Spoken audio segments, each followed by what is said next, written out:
Episode के starting में हम एक कर्विंग पोकेमोन का झुंड देखते हैं, जिसमें से एक कर्विंग पोकेमोन झुंड से अलग हो गए बाकी पोकेमोन से मजे ले रहा था।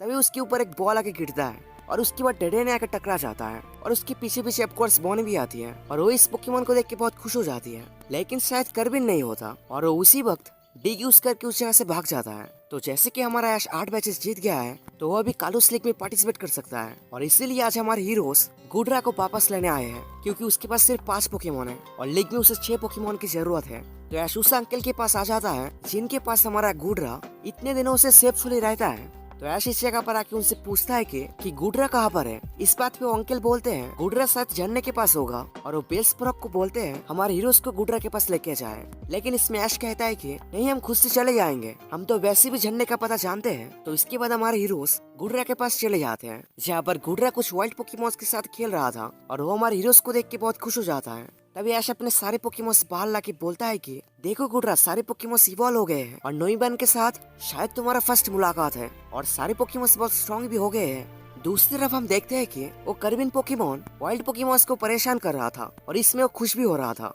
और उनमें से एक पोकेमोन हमारे हीरोज के पास जाके उनकी मदद करने के लिए बोलता है और हमारे हीरोज उस जगह पर जाके देखते हैं कि उस पोकेमोन का झुंड भी उस जगह पर आया हुआ है, लेकिन वो फिर से उस झुंड से अलग हो जाता है। ये एक रॉक एंड फे टाइप का पोकेमोन है, इसे ज्वेलरी पोकेमोन भी बोलते हैं और इसका बॉडी डायमंड से भी ज्यादा हार्ड है। और इन पोकेमोन को देख के क्लेमेंट बोलता है ये पोकेमोन्स तो केव में रहते हैं, ये सब इस जगह पर क्या कर रहे हैं। तो तभी उस पोकेमोन का बाकी झुंड उस पोकेमोन को फिर से ढूंढने चले जाते हैं और इसमें हमारे हीरोज भी उनकी मदद कर रहा था। ऐश का सारे पोकेमोन्स उस पोकेमोन को ढूंढने चले जाते हैं, साथ में क्लेमेंट, बोनी, सरीना सभी उस पोकेमोन को ढूंढने लगते हैं। इसके बाद हमें एक फ्लेबेबी और फ्लोटी दिखाया जाता है और वो दोनों एक जगह पर खाना रखे कुछ पोकेमोन्स को बुलाने लगता है, लेकिन तभी उस जगह पर कर्बान पोकेमोन आके उस खाने को चुरा के ले जाता है और जब फ्लोटी पोकेमोन देखता है उस जगह से खाना गायब है, इस पोकेमोन ने उस खाने को खाया है और उसके ऊपर हमला कर देता है। वैसे इस पोकेमोन का क्या नाम है आपको अगर पता है तो कमेंट पे लिख के जाना, हम भी तो देख के आप कितने पोकेमोन्स के नाम जानते हैं। और ये पोकेमोन फ्लोटी से मजे से मार खा रहा था, जैसे उसे मजा आ रहा हो। चारों तरफ थरकी पोकेमोन्स भरे भरे हैं।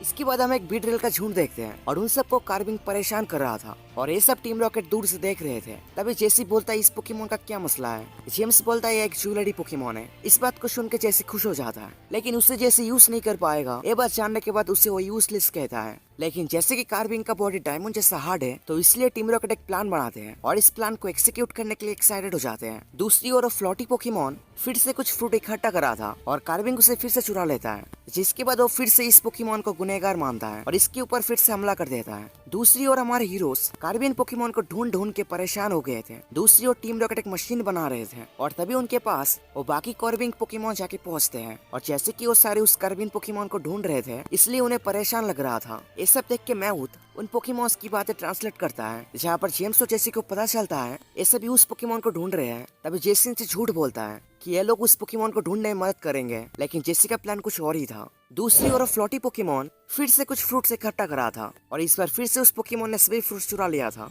लेकिन इस बार फ्लेबे भी उसे देख लेता है, जिससे फ्लोटी इस पोकेमोन के ऊपर हमला नहीं करता।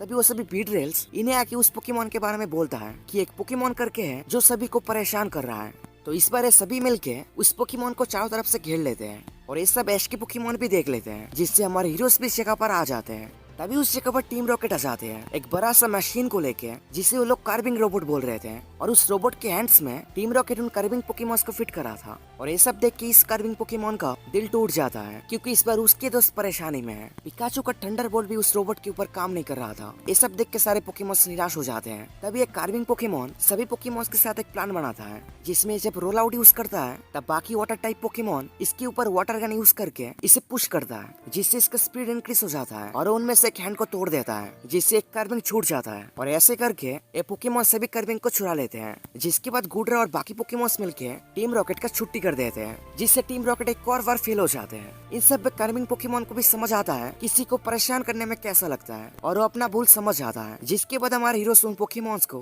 केव तक छोड़ने जाते हैं और वापस आके हमारे हीरोज एक वेकेशन मनाते हैं, जिससे ऐश के सारे पोकेमोन्स थोड़ा एंजॉय कर पाए, क्योंकि कालोस लीग बहुत नजदीक आ रहा है। दूसरी ओर हम कोरिना के जिम में अलेन को देखते हैं, मतलब अलेन भी कालोस लीग में हिस्सा ले रहा है और ये उसका लास्ट बैच था और वो कोरिना को बोलता है इस लीग में कोई ऐसा हिस्सा ले रहा है जिससे वो लड़ना चाहता है। तो आप लोग गेस करो उस ट्रेनर का नाम। तो देखने से लग रहा है इस बार के कालोस लीग में बहुत ज्यादा मजा आने वाला है और इसी पॉइंट पे एपिसोड खत्म हो जाता है।